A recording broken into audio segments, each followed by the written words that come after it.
Hi guys, good afternoon everyone. I'm here again. I decided to do another vlog. I'm doing this to help families or people out there, those who are experiencing the same as my age or just yung nasa range lang ng age ko from, above 30s or 35 above na gustong try abroad and yun bang gusto mag-try out ng student visa in Australia because someone yesterday I had a actually it was a long conversation in Messenger yesterday. I had a long conversation with someone na gustong lumabas. And then I asked him kung anong pathway ang gusto niya. So he asked me about student visa in Australia. So I decided this time I already vlogged this topic before. I think last year I made a live video in other app na I shared, the experiences that we had in Australia when we were still students. So yeah, for those who haven't known my experience, I went to Australia initially way back August 2016 as a student visa. Ang tapang, no? Student visa. Kasi sa panahon na yon, it was quite easy. Like ang approval ng visa noon sa Australia sa students, napaka-easy, ano ka lang, kumpletuhin mo lang yung mga requirements and then nagbe-base din sa GTE. So, ang GTE kasi it's like a genuine temporary entrant statement mo yan eh. There sinasabi mo lahat doon ang circumstances mo, kung ano basta ano yung history mo, ganun. So ayusin mo lang yung GTE mo and then you have enough show money, ganun, tapos bayaran mo lang initially yung a certain percentage of your tuition fee.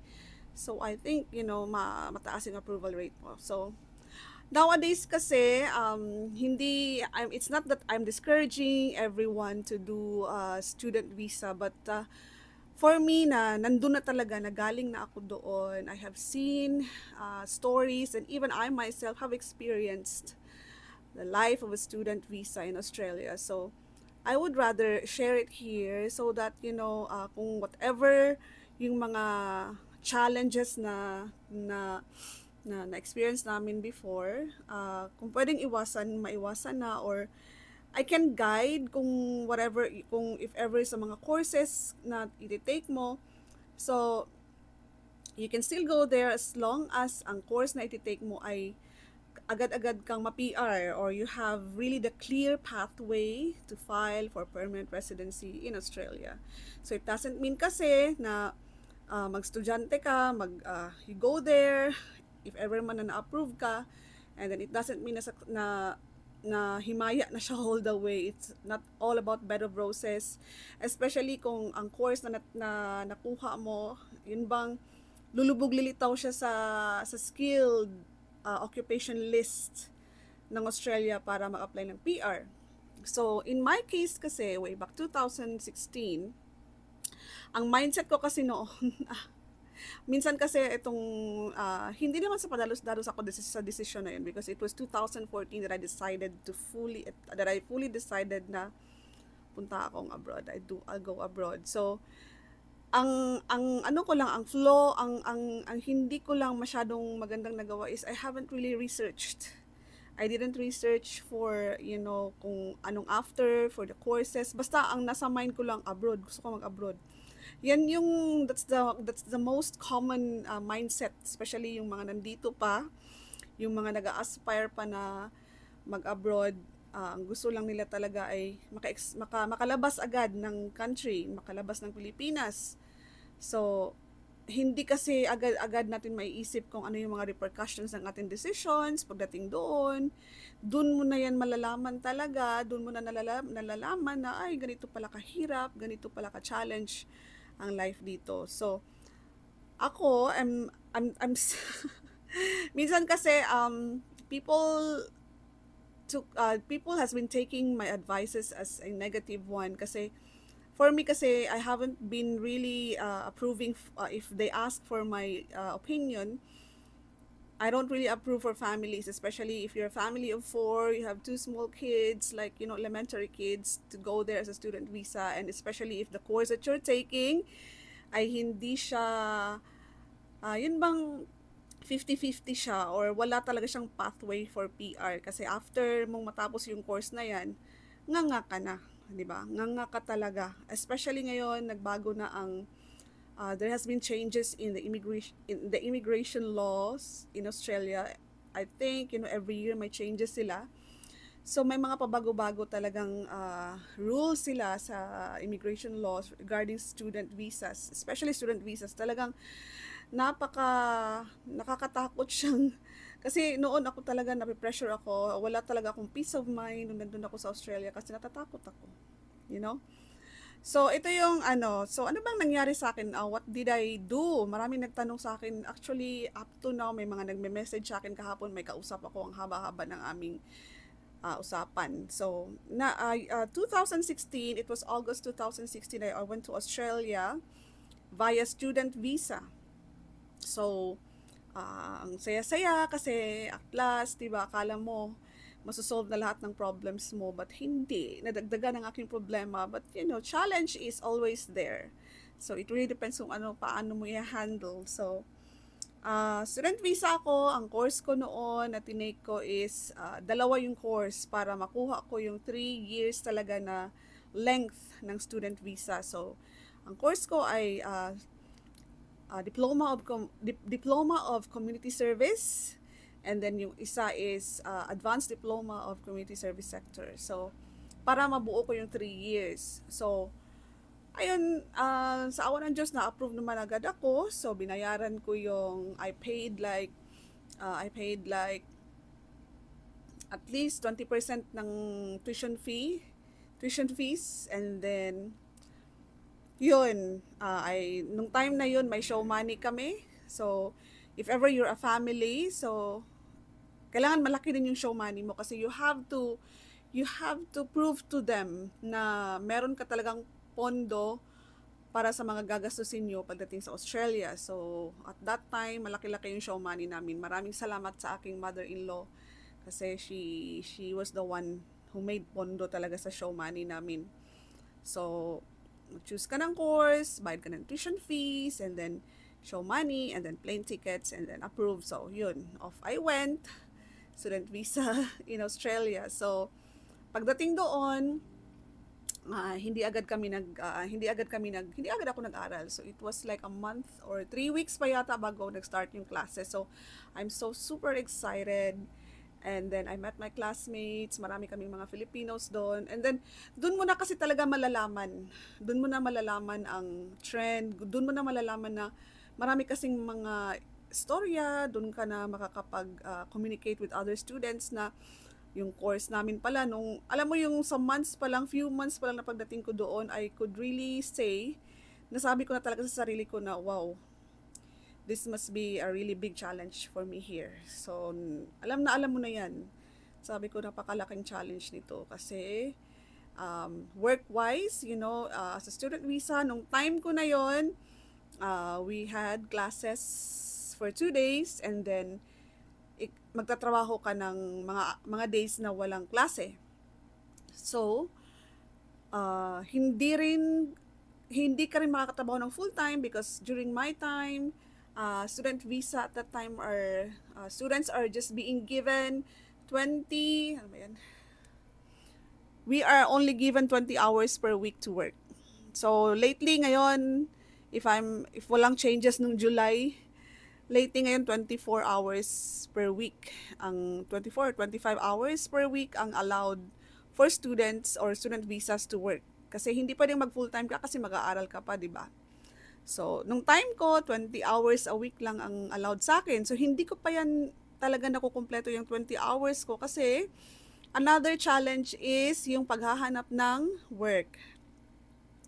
So, another thing that you will hurdle, another thing that you will, talaga is yung maghanap ka ng work. So, pagdating mo doon, guys, hindi ibig sabihin na ang ganda na ng track record mo dito sa Pilipinas. You have this and that. You have May mga diploma kang mga ganito, may masters ka ng mga ganito, meron kang ang haba-haba ng iyong experience, even ikaw kahit pa manager ka dito sa Pilipinas, but when you arrive in Australia, when you arrive there, talagang you will start from scratch. So with me, nahirapan talaga ako maghanap ng work. So what I did is nag-apply ako, pumunta ako sa mga establishments, but to no avail talaga. Ang hirap, mahirap guys, nakaka-depress.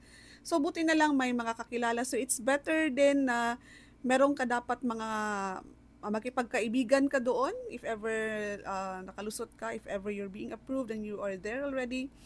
Makipagkaibigan ka, wag kang suplado. You have to really join communities. Yun bang, kasi you need information and you need referrals talaga sa work. Kasi sometimes, or most of the times, ang work doon, most of the times, ewan ko kung masasabi ko. I won't say here. Basta most of the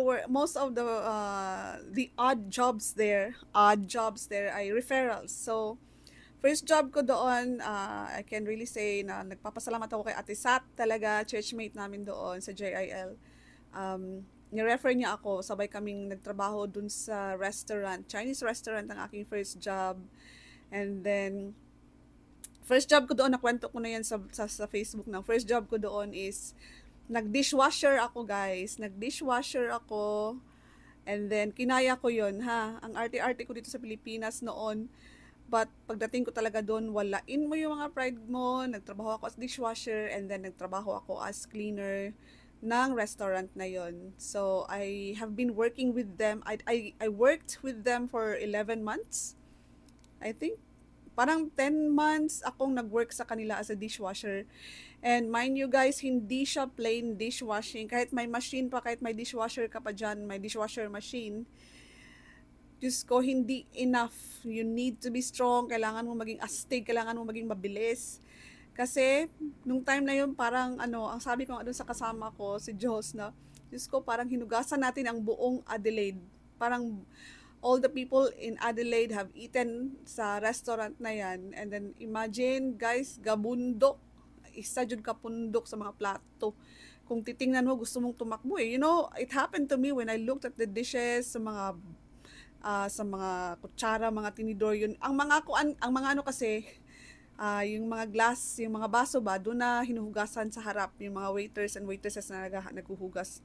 Sa amin, kaming mga dishwasher, sa likod yung mga plates talaga, and napakabigat ng plates, yung mga white plates na mamahalin, plates and bowls, and yung mga kaldero, mga kalaha ng mga malaki, yun yung mga hinuhugasan ko. So, imagine, pagod na pagod yung katawan mo and then mag-work, pagod na pagod yung katawan mo sa work kasi talagang pisikalan ang work, and then mag-school ka pa, and then marami pang assessments na gagawin. Yun bang sulat talaga yung time. Sa time namin kasi tinatanggap pa yung yung 110. So wala kang tulog kasi may mga deadlines ng assessment, Diyos ko. So sabi ko, I will never go through this way again. Kasi talagang mahirap. Kaya ako talaga, I don't really recommend student visas for families. Kung hindi mo man sure yung course na tinitake mo, and yung course na tinitake mo ay wala talagang pathway, parang feeling ko nagsasayang ka lang talaga ng time. Kasi, after ng course mo, after ng studies mo, what's next? Kasi after ng ang visa kasi, ang student visa nagde-depend yan sa length ng course mo. So, if natapos mo na yung course mo, what's next for you? So, mostly kasi doon talagang halos may kakilala ako, halos pinakyaw no ang mga courses ng Australia. You know, they keep re-enrolling, courses para lang talaga makastay. And as what I've heard nowadays, hindi na pwedeng mag-course hopping, hindi na pwedeng mag-collect ng mga courses or mag-finish and collect courses. Kasi once natapos mo na yan, parang diretso ka ng graduate visa, and then after graduate visa, temporary graduate visa, hindi ka na pwedeng bumalik sa student. So you have to really work your way through PR. And if ever yung course mo na yan, wala naman siyang pathway or lulubog lilitaw siya sa skills assessment list, talagang it's really a struggle. So it takes courage, it takes, mental strength and emotional strength talaga pag magpunta ka ng Australia as student. So if feeling mo kaya mo naman financially, if alam mong kayang-kaya mo, if you have meron kang tawag nito, fallback, or meron kang pondo talaga, malaking pondo na kahit hindi ka makakatrabaho, or if you think na kayang-kaya mo, or go for it. Ganon. So, ang masasabi ko din is before you, hindi lang, bago mo gawin ang student visa, kailangan mag-research ka muna kung ano talaga ang courses na may pathway for PR. So ako, ang masasabi ko talaga na course na may pathway na makukuha mo agad ang PR is nursing talaga, registered nursing. Ako, I would really say na nursing, registered nurses, yung RN talaga, yung RN. Pwedeng enrolled nursing, pero may pagka-tricky siya eh. Tricky siya when it comes to immigration, when it comes to applying for PR, kasi marami ka pang dadaanan. But with registered nursing, kung meron mang mga lapses or kung meron mang mga challenge, but sure na sure talaga na magiging PR ka in few years to come. After mo matatapos yan, give yourself 1 or 2 years, mag-PR ka talaga kaagad. Yun yung ano ko dyan. So, yun yung masishare ko. Wag na wag talagang padalos-dalos ng desisyon. Mag-research. Wag lang umasa sa mga tanong-tanong sa tao. Ako, every time somebody asks me about it, talagang sinasabi ko, everything is online nowadays. Everything is accessible. Mga information regarding, the immigration laws in Australia, you can just access it anytime. And yung mga information about courses na may pathway sa PR, explore. I-explore nyo sa internet. Napakaraming information, guys. Basta mag-research talaga kayo bago kayo mag-decide. Okay? So, yun po. Siguraduhin na muna. Okay? But para sa mga sa mga registered nurses na dito sa Pilipinas, sa mga nurses dito sa Pilipinas na gustong mag-student visa at mag-enroll ng mga courses, I highly discourage. For me, mas maganda talaga na if ever hindi mo afford o hindi mo kayang mag-NCLEX at saka hindi mo kayang mag-OSCE, yung tinake ko under OBA, under Outcome-Based Assessment Scheme, gusto mo na lang mag-aral, gawin mo na. Huwag ka na mag-enroll ng other courses, gawin mo nang mag-enroll ka ng registered nursing course sa mga university sa Australia. Huwag ka nang mag-enroll ng mga other courses, yung mga courses below it, yung mga, hindi naman siya dodgy, but yung mga courses na nagsasayang ka lang ng pera, better enroll sa nursing na talaga. Ito yung para sa mga RN na dito sa Pilipinas. So, yun po. Tsaka hindi lang naman po student visa ang pwedeng i-entry sa Australia. Hindi lang po student visa. Explore other means as well. So, meron namang mga butcher courses. May mga butchers talaga. May butcher trainings dito sa Davao. Or mag-aral ka ng automotive or mag-aral ka ng welding. Mga welders. It's highly, need nila ng welders. Mga ganon. So, maraming paraan. Hindi lang ang student visa. Magastos. Aside sa magastos ang student visa, napakahirap, challenge, at saka, it takes